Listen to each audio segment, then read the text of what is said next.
Diálogos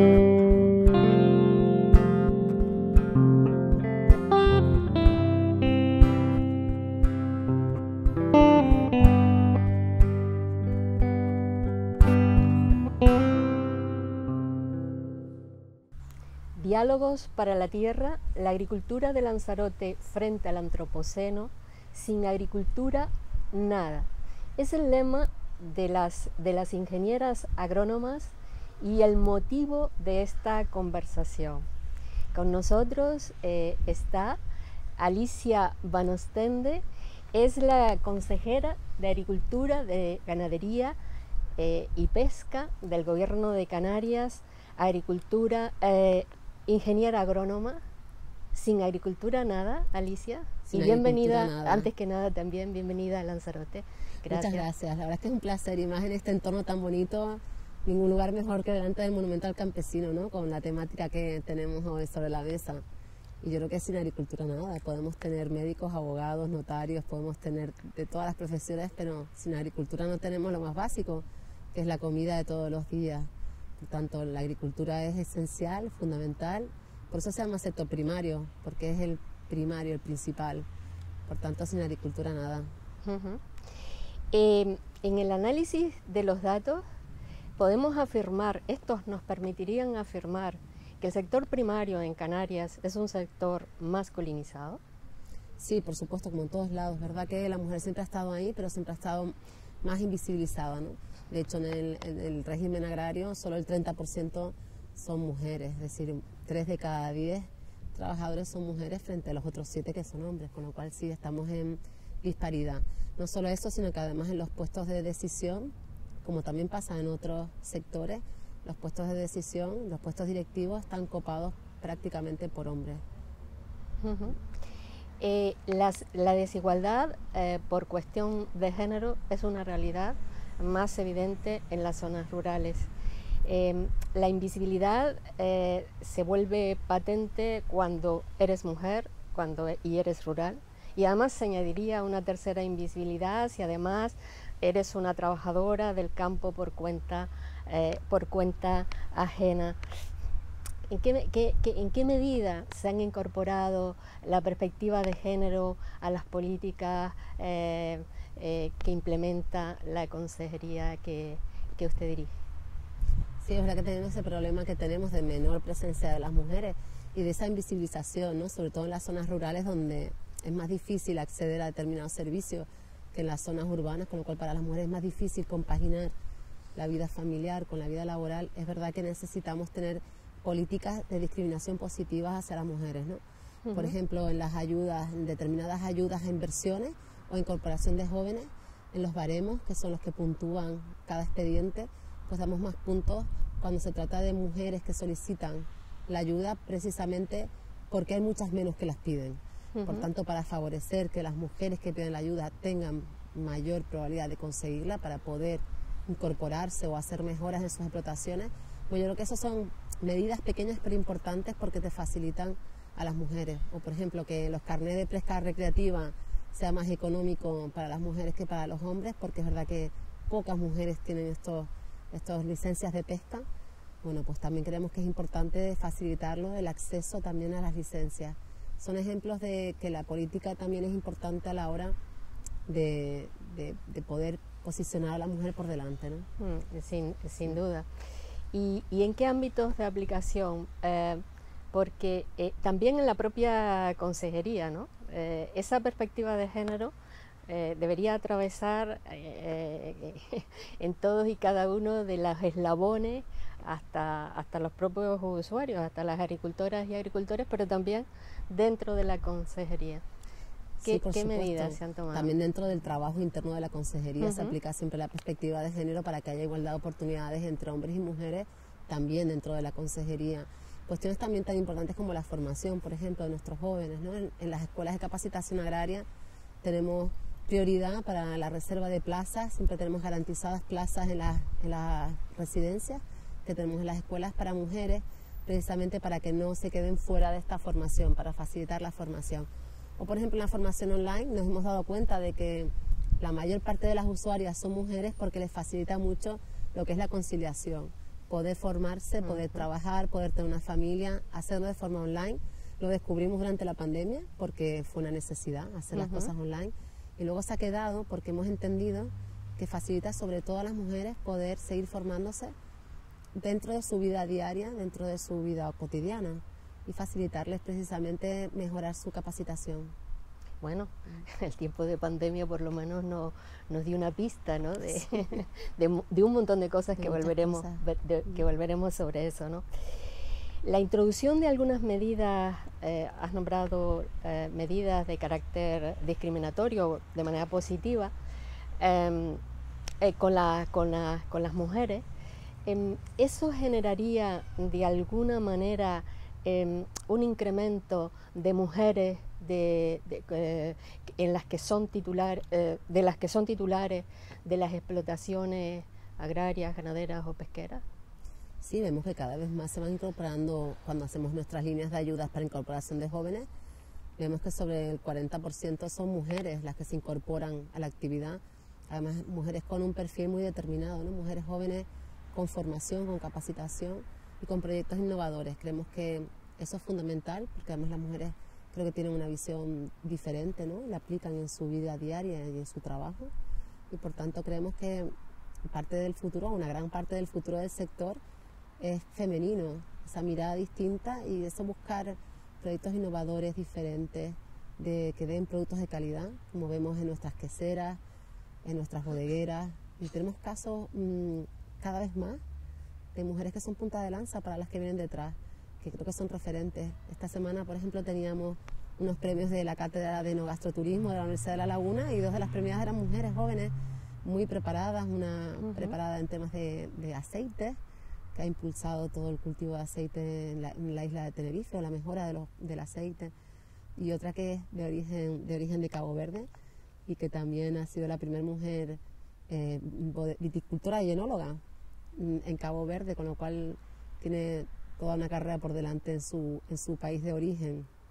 Por tanto, es verdad que las mujeres tenemos un poco esa formación y esa capacitación y ese empoderamiento que nos permite poder hacer lo que queramos, ¿no?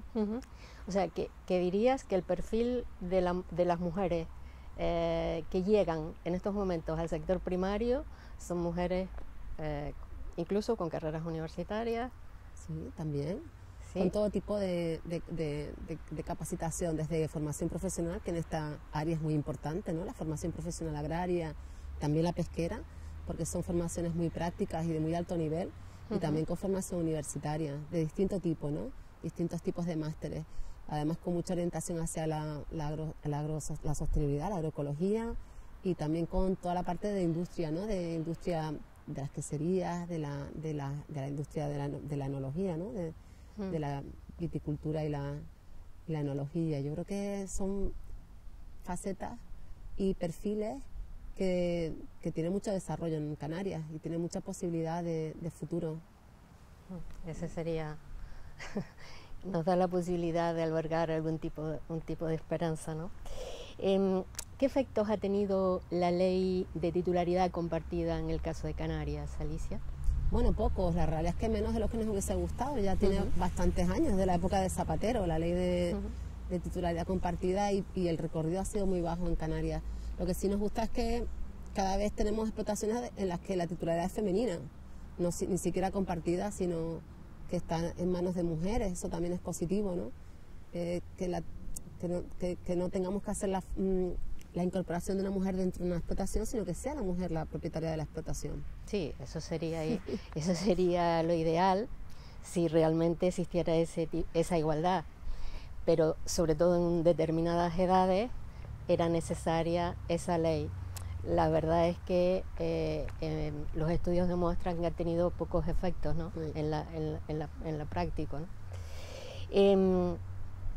¿Y qué otras medidas se podrían poner en la práctica a la hora de que las mujeres, a las mujeres se les reconozca el importante papel que tienen en el sector primario de Canarias? Yo creo que lo importante es poner en valor, ¿no? Y poner el foco en la figura de las mujeres y darles el papel que ellas se merecen, ¿no?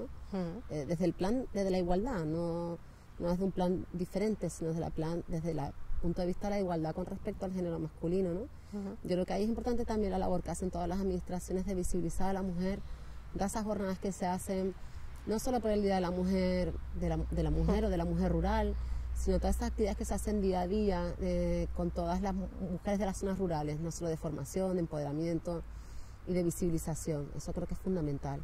Y después también la mejora de los servicios en esas zonas, que también es básico para anclar a la población, especialmente a la femenina, a esas zonas rurales, y también esas ayudas, esas políticas de discriminación positiva que se puedan tener desde la administración, como las que comentaba antes, ¿no? Que son pequeñas medidas que tienen su efecto a la hora de aplicarse en determinadas cuestiones, como puede ser formación, o pueden ser ayudas europeas que puedan tener una mejor posición las mujeres para que puedan tener un mejor recorrido, ¿no? Porque es verdad que no se puede tratar a los diferentes de forma igual, sino a los que necesitan más empuje necesitan que se les facilite un poco más, ¿no?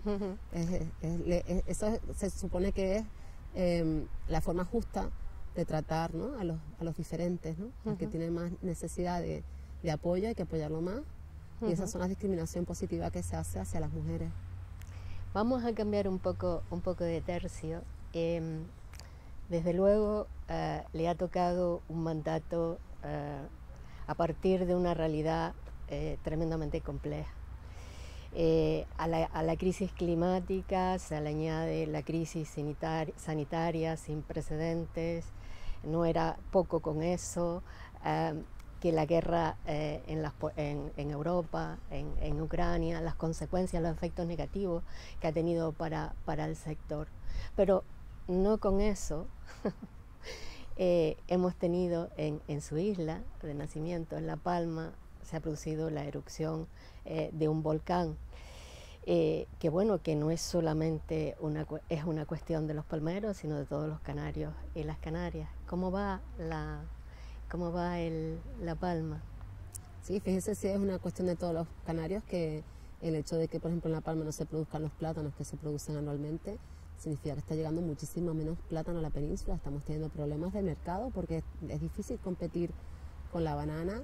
Perdemos cuota de mercado porque no tenemos presencia, ¿no? Hemos perdido más de 60 millones de kilos de plátano este año.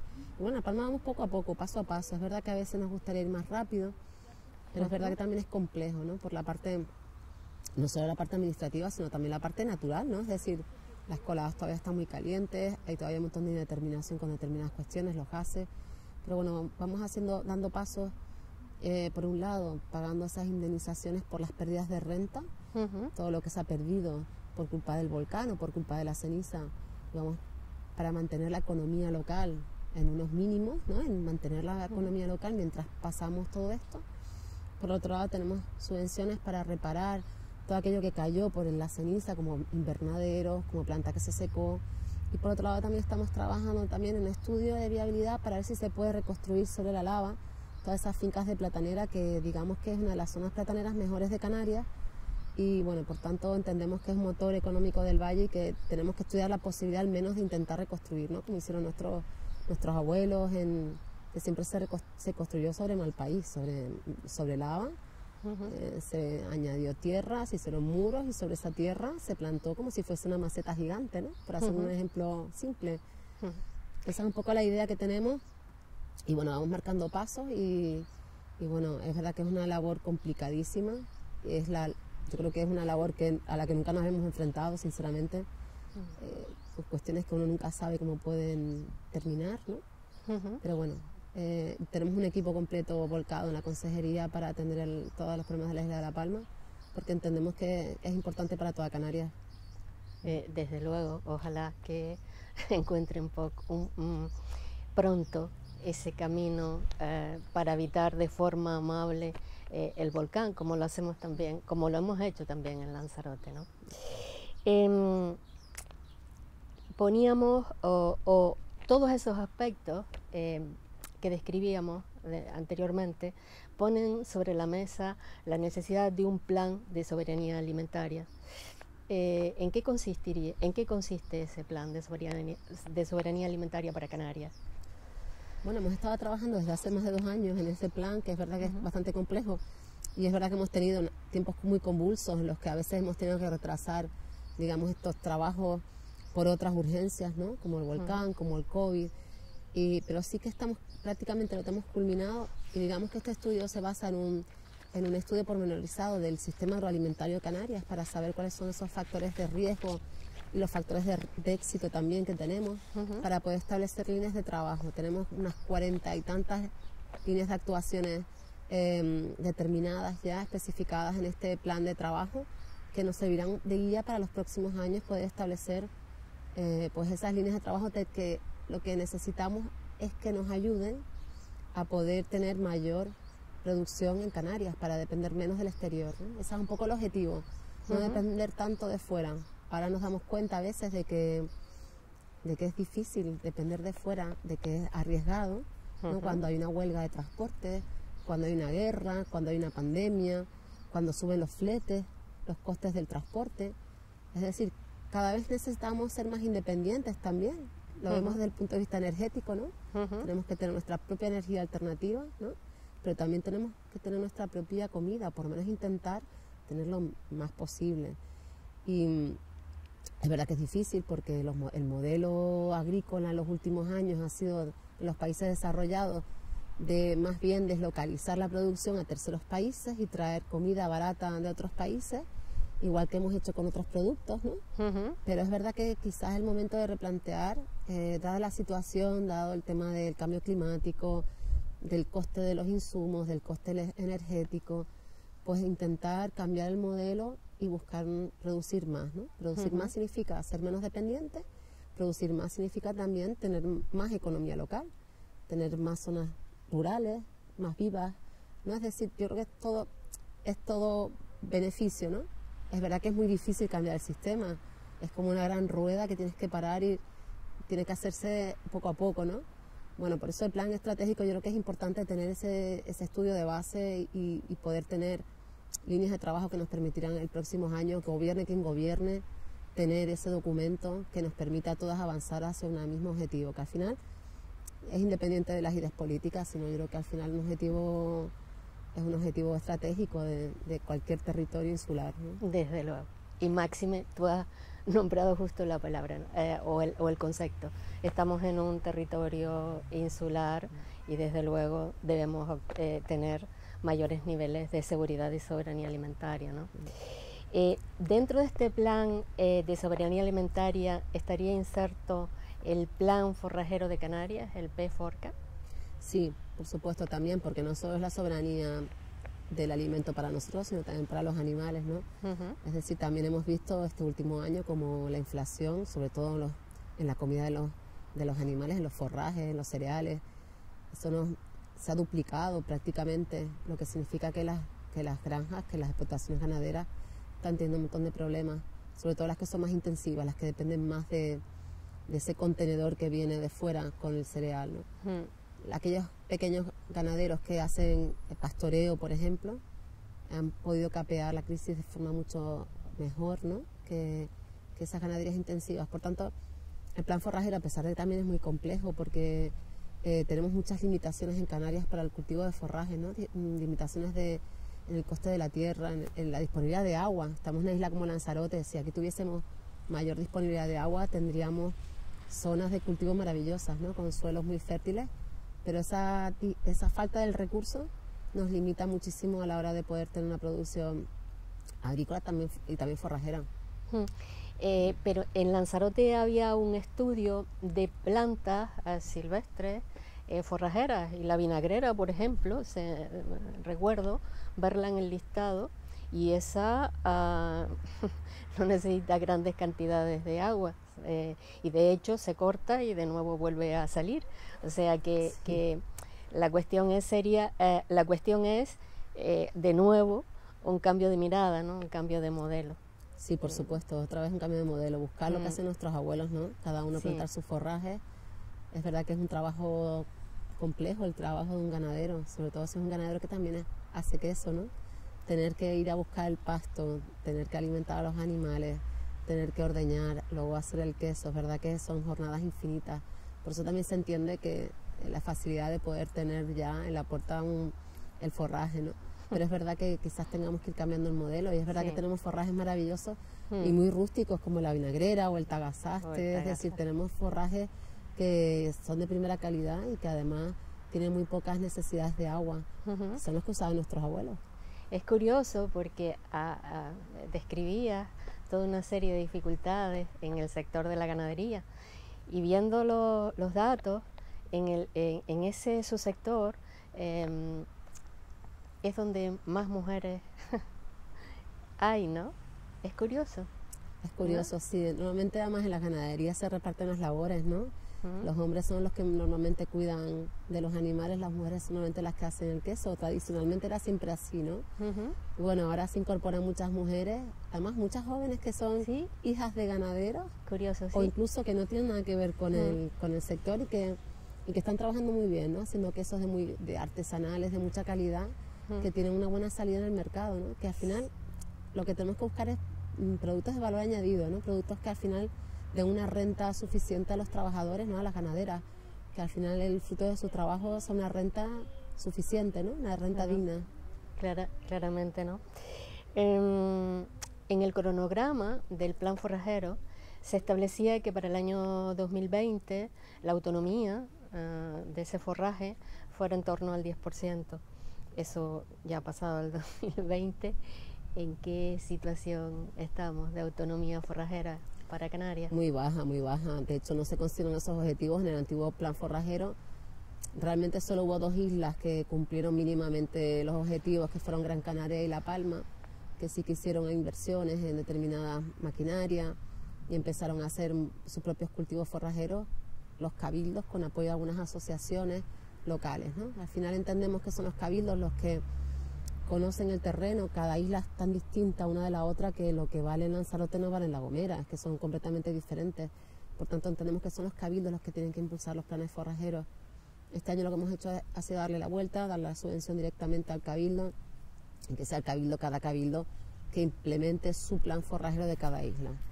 Creemos que es mucho más lógico, porque son los que están en el territorio, mucho más que el gobierno de Canarias a pie de tierra, y que realmente son los que a efectos prácticos tienen más fácil poder hacer este tipo de cuestiones, ¿no? Claro, en el caso de Lanzarote es una isla totalmente diferente y que menos que la administración local más conocedora del territorio, ¿no? Sí, por supuesto. Aquí con el Cabildo de Lanzarote es verdad que hemos estado trabajando en sacar este plan forrajero también adelante. Hemos tenido algunos problemas con las contrataciones de las maquinarias, pero seguimos trabajando para poder sacarlo adelante. Y antes hablabas, bueno, establecías la idea como que el ganadero pues también tendría que dedicarse al cultivo del forraje y demás. ¿Y qué tal esa alianza? Yo siempre estableciendo relaciones de alcance, ¿no? De alguna manera que los ganaderos establecieran relaciones con los agricultores, y sobre todo en el apartado de agricultura ecológica, es decir, forraje ecológico. Sería ideal, es verdad que es lo que tiende la economía circular también, ¿no? Que haya ese círculo en el que la ganadería aproveche a la agricultura y viceversa, que la agricultura también aproveche esos abonos orgánicos que provienen de la ganadería. Exacto. ¿No? Yo creo que eso es lo que tenemos que tender, y un poco son las líneas que te da Europa, ¿no? Buscar una agricultura mucho más sostenible. Ahí la agroecología, la agricultura ecológica tiene un papel fundamental. Sabemos que cada vez tenemos menos opciones de productos fitosanitarios autorizados por una cuestión de salud ambiental y de salud de las personas, y por tanto tenemos que buscar otros productos mucho más sostenibles, mucho más ecológicos. Ahí tenemos, en Canarias hacemos muchos estudios con todo lo que son técnicas mucho más modernas, con el uso de los bichitos, ¿no? que son los que al final combaten las plagas, ¿no? Ahí tenemos un campo enorme de investigación, y bueno, yo creo que al final es lo que tiende Europa, es lo que te está marcando Europa, es que tenemos que ser mucho más sostenibles, y tenemos unos objetivos hasta el 2030 de incrementar la superficie de agricultura ecológica, que nos está costando muchísimo en Canarias, y ahí vamos implementando políticas también de apoyo a la agricultura ecológica para conseguir ese objetivo dentro de 8 años. Pero es verdad que es complejo, reconvertir todo es sumamente difícil. La transición ecológica del sector es absolutamente necesaria. El sector debe contribuir también a aliviar los efectos perversos del antropoceno sobre los ecosistemas en los que habitamos. Y por otro lado, menos mal que Europa nos lo dice, ¿no? En el 2030, el 25, si no recuerdo mal, el 25% de la superficie agrícola debería ser ecológica. ¿Estamos muy lejos, Alicia? Sí, estamos lejos, nos quedan 19 puntos, estamos en un 6% todavía. Es verdad que cada año subimos y además subimos en cultivos que son cultivos de alguna manera que son punta de lanza. Por ejemplo, en plátano estamos creciendo bastante, en plátano ecológico, lo que significa que podemos subir en superficie, y en otros cultivos como el aguacate, como los viñedos.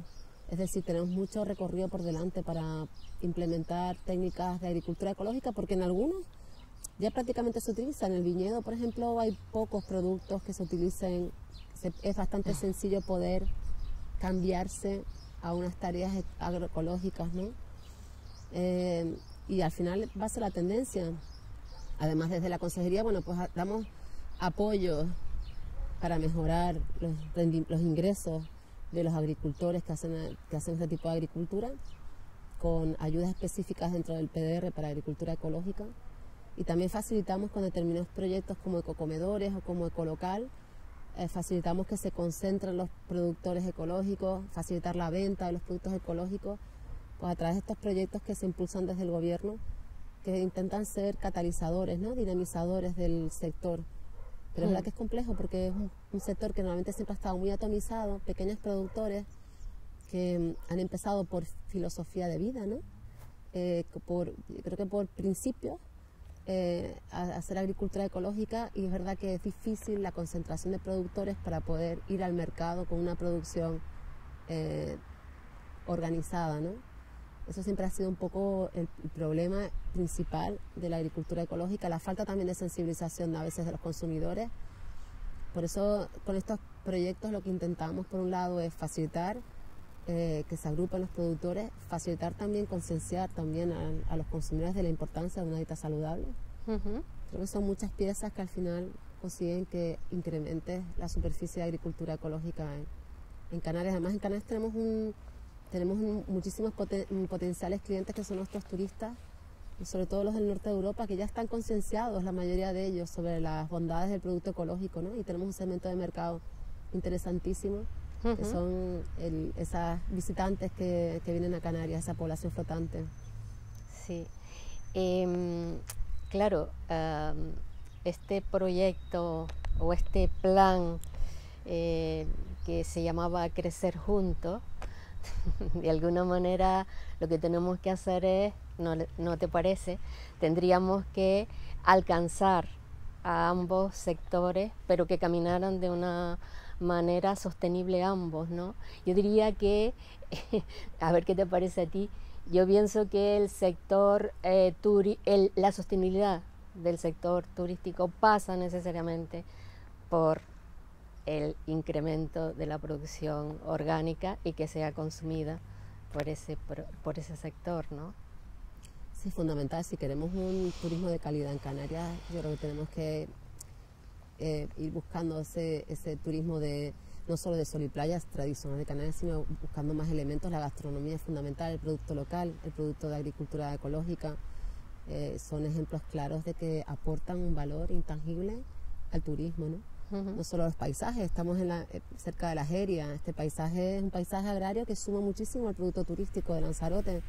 Es fundamental, no entenderíamos Lanzarote sin la Jeria, ¿no? Claro. Ningún turista vendría a Lanzarote y no visitaría la Jeria. Claro. Es decir, eso es muy raro, ¿no?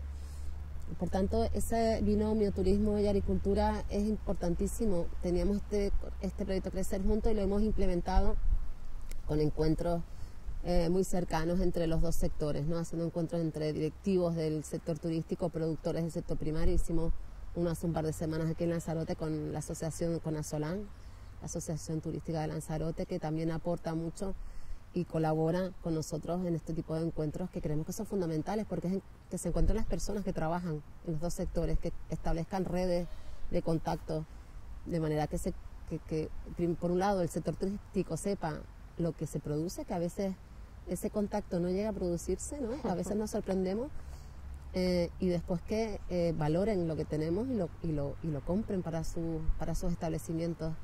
Creemos que es fundamental y en esa línea estamos trabajando también, ¿no? Porque creemos que uno sin otro no podemos seguir adelante. Tenemos indicadores ya que nos hagan pensar que van juntos. Un indicador que fue en la pandemia, cuando cerró el sector turístico, tuvimos importantes problemas para comercializar determinados productos en determinadas zonas de Canarias. Es decir, había excedente de leches, por ejemplo, para quesos que se fabricaban en Canarias para toda la cadena de hostelería y de turismo. También de muchas frutas y hortalizas que iban directamente a hoteles en algunos sures, en el sur de Gran Canaria, en el sur de Tenerife. Tuvimos problemas puntuales derivados, por cierto, del cierre del turismo, lo cual indica que sí tenemos una parte importante que va al turismo y que tenemos que seguir aumentándolo. Antes comentaste o nombraste la estrategia ecolocal. ¿En qué consiste esa estrategia?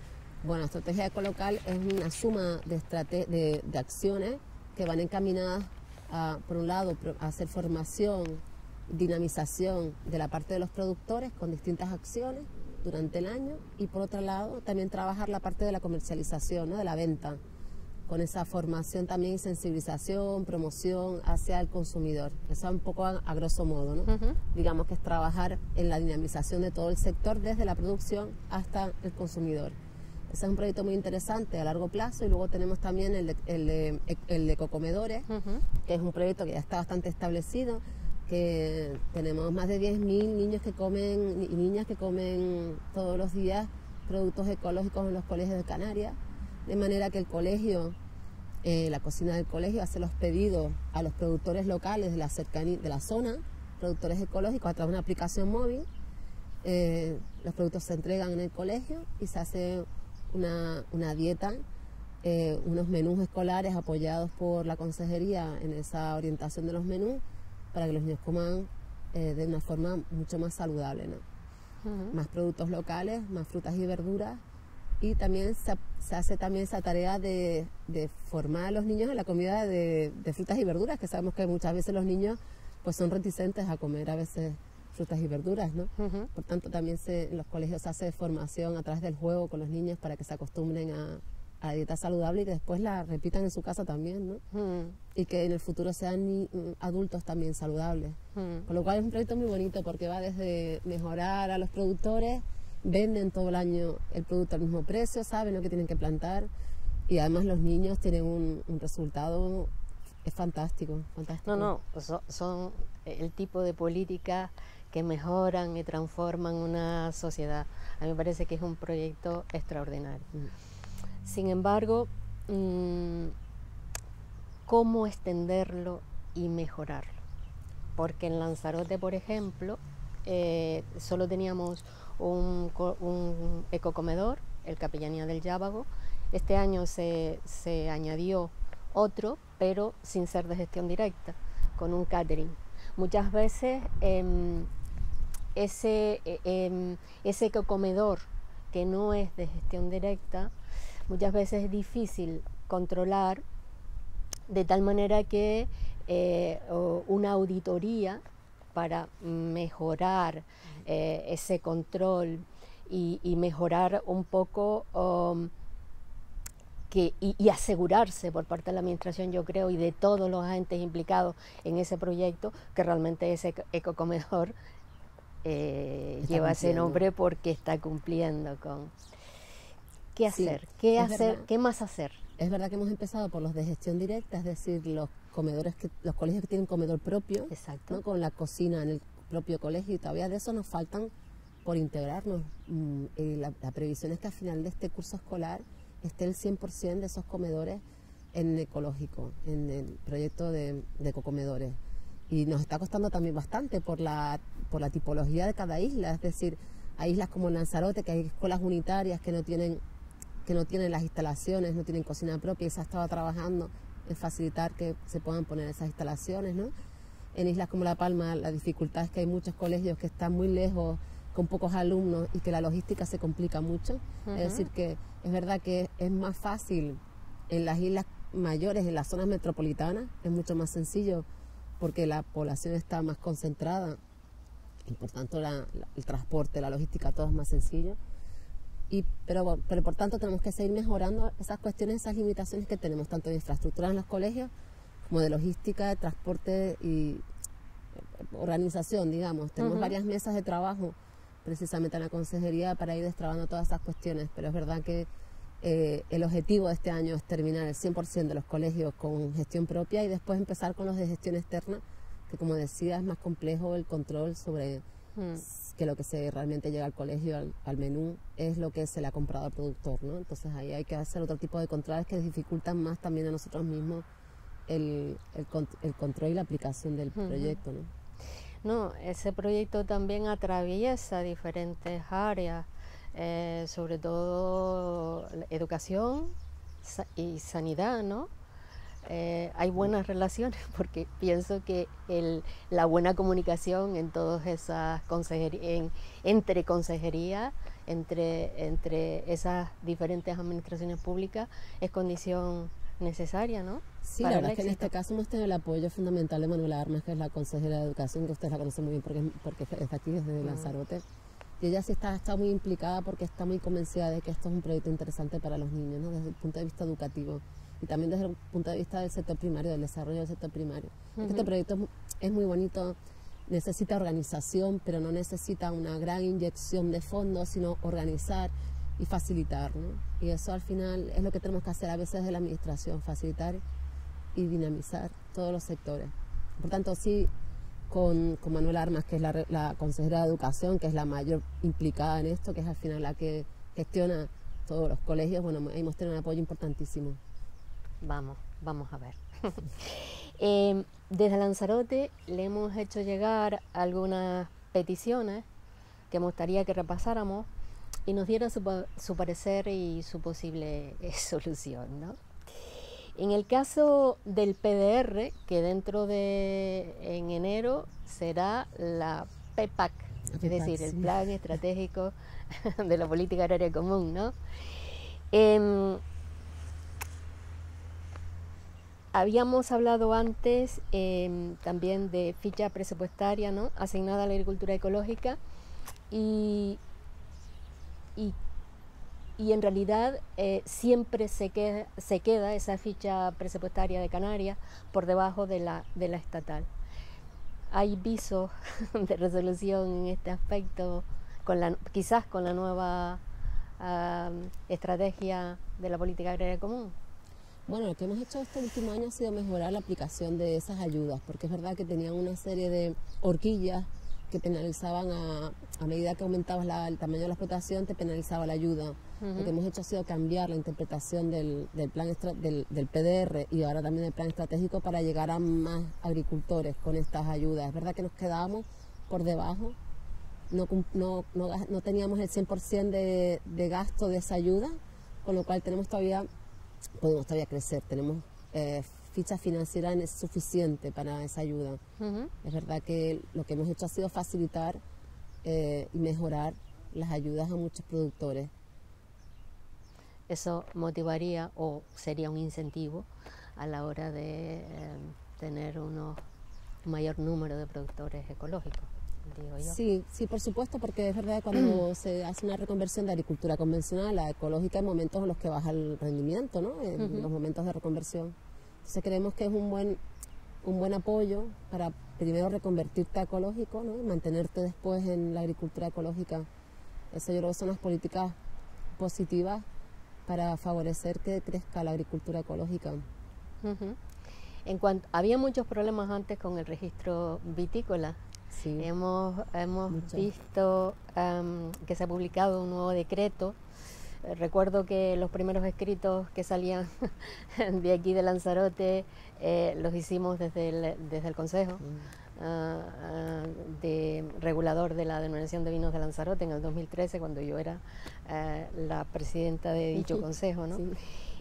¿Ha mejorado? ¿En qué ha mejorado finalmente ese registro.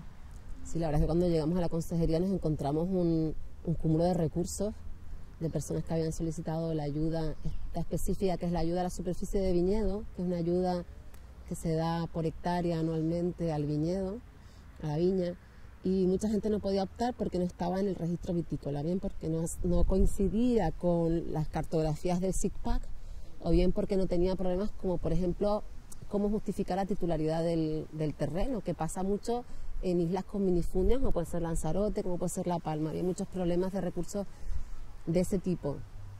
Lo que hemos hecho ha sido simplificar el registro vitícola, la orden del registro vitícola. Hemos hecho una modificación de manera que sea más sencillo darse de alta el registro, que no haga falta justificar toda esa titularidad, sino con una declaración responsable suficiente. Por ejemplo, cuestiones que nos pedían los consejos reguladores de hace tiempo que pudiésemos facilitar y simplificar. Bueno, hemos conseguido hacerlo, empezamos hace un par de meses con el nuevo registro vitícola y esperamos que esto nos ayude también a que se pueda incorporar más gente que está fuera de las ayudas pueda entrar, porque es verdad que en la parte del viñedo hay muchas personas que están fuera de estas ayudas y sin embargo son ayudas muy interesantes, son ayudas que yo creo que incentivan mucho el cultivo.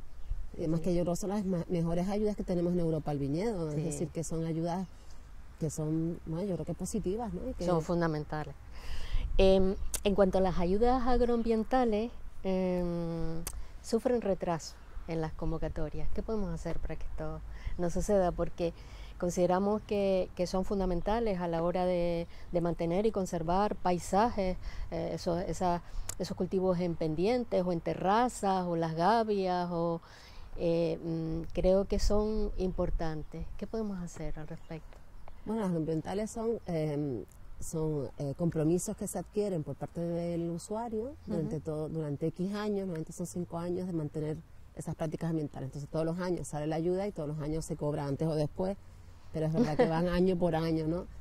Ahora estamos con la resolución de las últimas, creo. Es verdad que en el PDR solo hay 19 líneas de ayudas y en el POSEI hay muchísimas más, ¿no? Es decir, tenemos un calendario muy lleno de convocatorias y de resoluciones en la consejería, básicamente porque somos una consejería enfocada hacia la tramitación de subvenciones.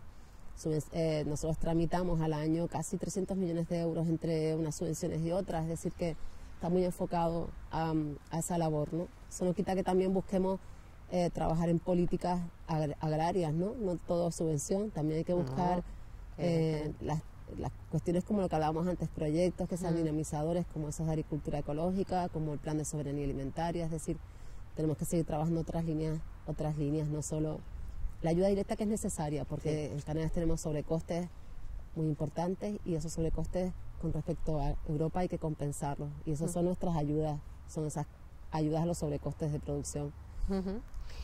Hay en proyecto una desaladora en la costa de Tinajo. ¿Le consta y en qué punto está en este momento? Porque llevamos años y a veces aparece y desaparece y no sé muy bien en qué punto está. Pues va bastante bien, la verdad estamos contentos porque es una de nuestras obras estrellas en esta legislatura. Tenemos varias, hay esta obra de aquí, otra en Fuerteventura, son 2 obras muy bonitas, las 2 de desalación con energía alternativa, con aerogeneradores, y después una red de riego para poder poner en riego una zona importantísima. Es una obra de unos 12 millones de euros aproximadamente. Es verdad que el proyecto ha sido muy largo en el tiempo porque ha habido que hacer todas las aprobaciones sectoriales, la evaluación ambiental. Estamos en un momento en el que tenemos la disponibilidad presupuestaria porque tenemos un convenio del Ministerio con 60 millones de euros para toda Canarias y esta obra se llevará unos 12 millones de euros de fondos de los fondos europeos de reactivación de post-COVID, de los Next Generation. Sí, conseguimos un paquete de 60 millones para esas obras de regadío sostenibles, de ese tipo, ¿no?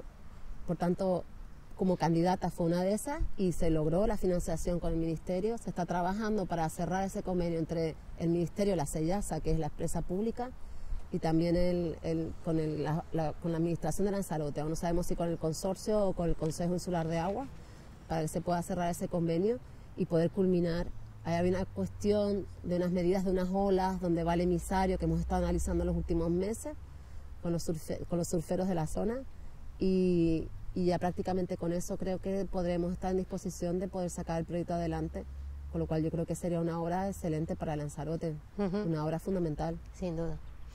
¿Se contempla alguna medida para la cochinilla y para la producción de tunera y de higos, pico o tuno? Bueno, tenemos para la cochinilla, tenemos una medida de apoyo en el POSEI, de ayuda para el POSEI de la cochinilla. Tenemos aquí en Lanzarote, empezamos a tener problemas con la cochinilla mexicana, que es una plaga que es muy agresiva. Hemos tenido algunas experiencias pilotos que hemos hecho en Teguise, en Guatiza y en Mala con determinados agricultores que tienen tuneras allí para intentar controlar la plaga a través de GMR, de una empresa pública que tenemos haciendo controles en toda esa zona.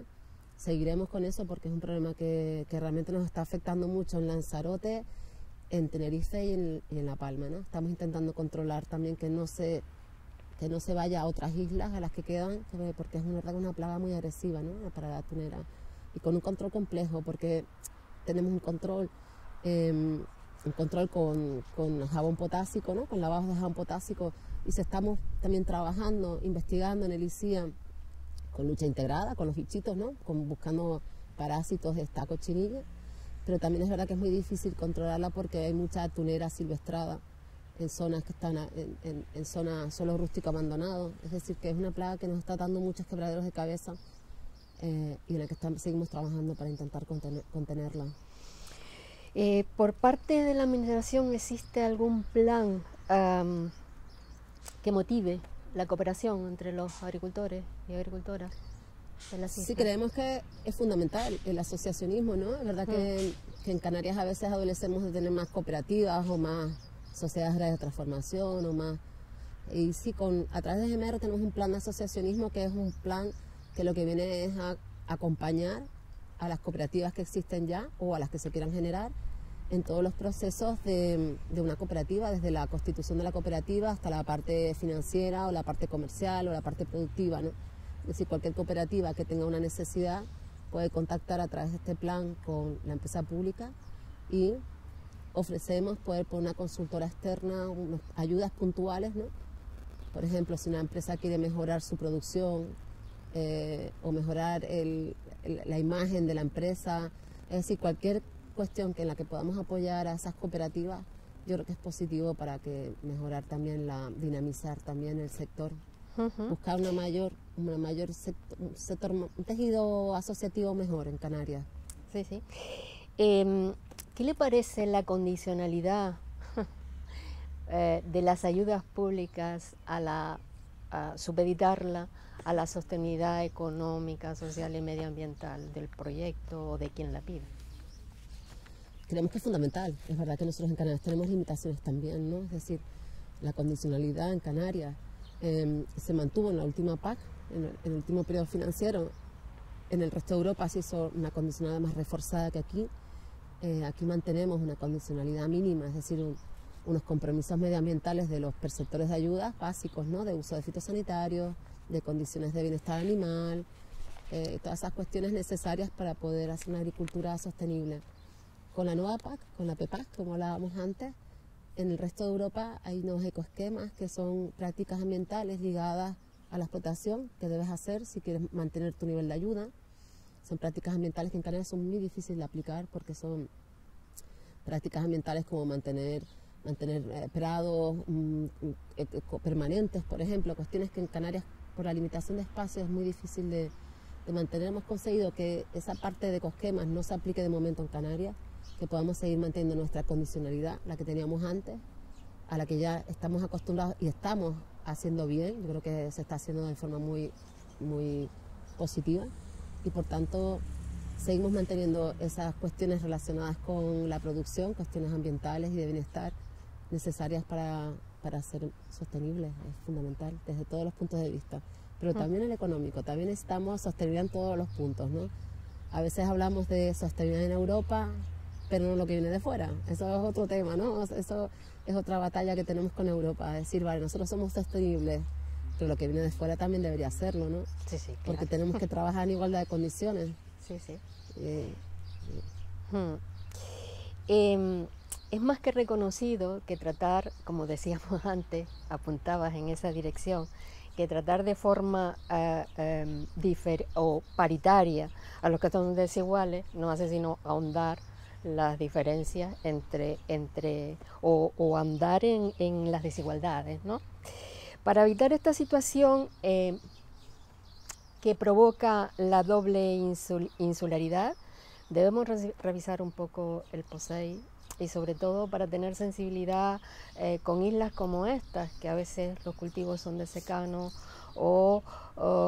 y sobre todo porque también tenemos unos costes, la doble insularidad tiene asociado unos costes mayores, de manera que los agricultores no salen con las mismas posibilidades al mercado, por ejemplo.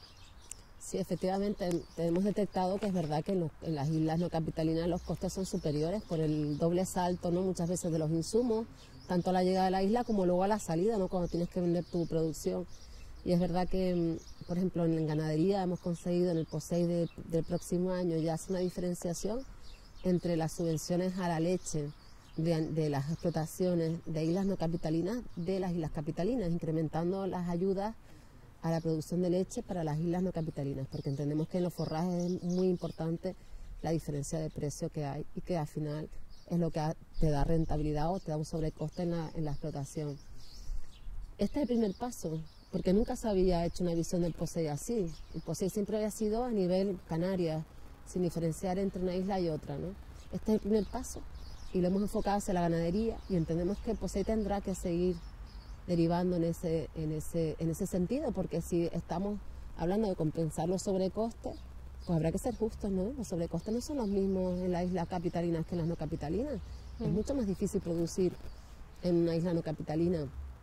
También es verdad que nos faltan a veces datos, ¿no? Para poder justificar estas cosas. Estamos buscando estudios, tenemos un estudio de economía muy bueno que ya indica, da unos aproximados, unos números, unos porcentajes de sobrecostes en islas no capitalinas.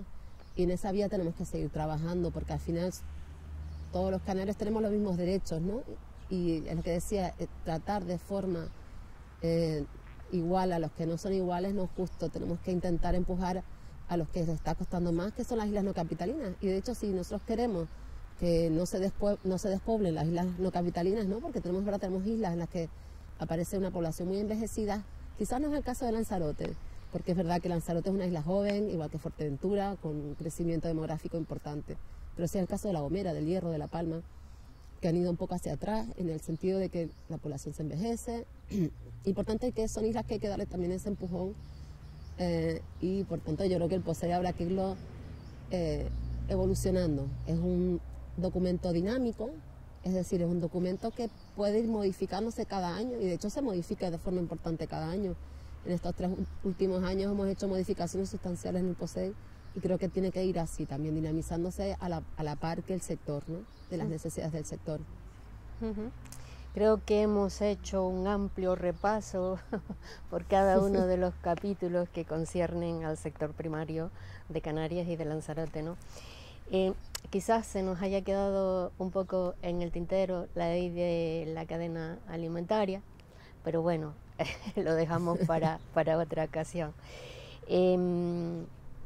Bueno, gracias por venir a mantener este diálogo para la tierra en un lugar tan emblemático como es La Era, justo debajo del monumento al campesino, con tanta significado para las agricultoras y a los agricultores de esta isla.